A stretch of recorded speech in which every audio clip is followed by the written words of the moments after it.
Молодая девушка решила свести счеты с жизнью, спрыгнув с одного из мостов во Владикавказе в реку Терек. В МЧС о готовящемся суициде девушке сообщили очевидцы. Они сказали, что на парапете моста стоит человек, который собирается спрыгнуть в бурную реку. На место происшествия незамедлительно выехали сотрудники МЧС. Пока десятки жителей города снимали происходящее на камеры своих телефонов, спасатель Аслан Гадзонов, не раздумывая, прыгнул в воду. Бурный поток Терека пронес девушку около 300 метров, но спасателю удалось вытащить ее из воды. На место также прибыла скорая. Врачи сообщили, что у спасенной девушки сильный стресс, она доставлена в городскую больницу. Состояние ее здоровья уточняется. Сейчас полицейские выясняют мотивы, толкнувшие девушку на отчаянный шаг. Приехали на место происшествия, и уже девушка была в воде.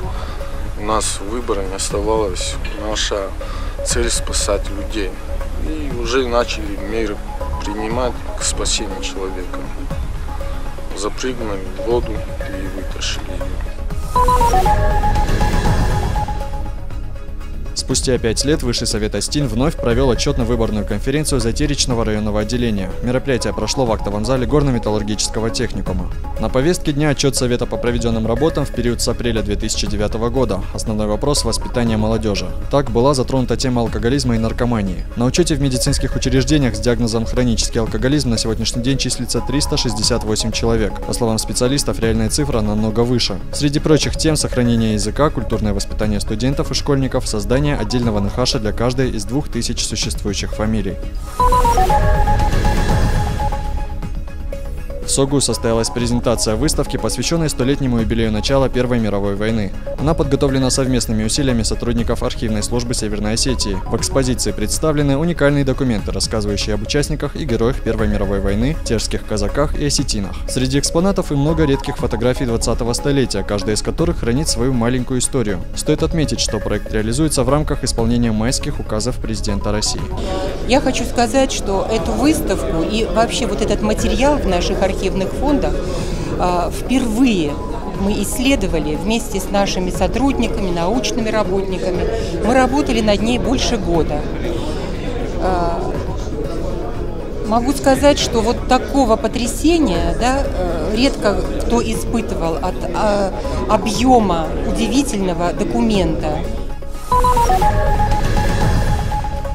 Театр оперы и балета собрал почитателей творчества Арно Бабаджаняна, одного из самых знаменитых музыкантов нашей страны. Песни известного композитора звучали в исполнении звезд мирового музыкального Олимпа. Концерт состоялся по инициативе фонда «Таланты мира». Организатор Давид Гвиняидзе выразил надежду, что добрая традиция продолжится, и «Таланты мира» еще не раз порадуют владикавказскую публику своими выступлениями. Сегодняшний вечер посвящается потрясающему композитору, один из самых лучших композиторов Советского Союза, который создал огромное количество потрясающих мелодий.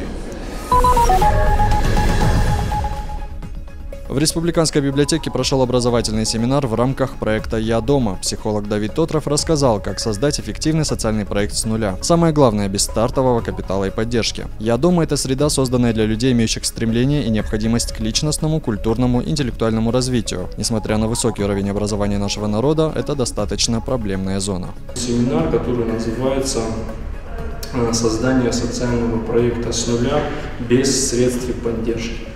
Это, на мой взгляд, интересная тема для созидательного человека, у которого есть уже сознательные стремления, возможно, даже раздражение по поводу каких-то не устраивающих его социальных явлений. Юные хоккеисты из Северной Осетии – одни из лучших на турнире в Сочи. На турнире в столице Олимпийских игр 2014 остинская команда завоевала 2-е место. Этот результат – лучшее достижение сборной за свою недолгую историю существования. Соревнования собрали 14 команд с юга России, в их числе была и сборная Крыма. Регламент соревнований отличался от привычного. Проиграв в стартовом туре, наши ребята лишились шанса оказаться на 1-м месте. Зато после хоккейная Алания набрала высокие обороты, завершив последний матч со сверстниками из горячего ключа внушительным разгромом 11-1. Добавим, в следующем году хоккейный клуб «Алания» сыграет на чемпионате России в зоне юг. Время матчей было очень короткое, по 10 минут, и поэтому нам, в принципе, оказалось тяжело отыграться в матче в первом. То есть было бы больше времени, когда наши дети уже вкатились, скорее всего, мы бы выиграли эту игру.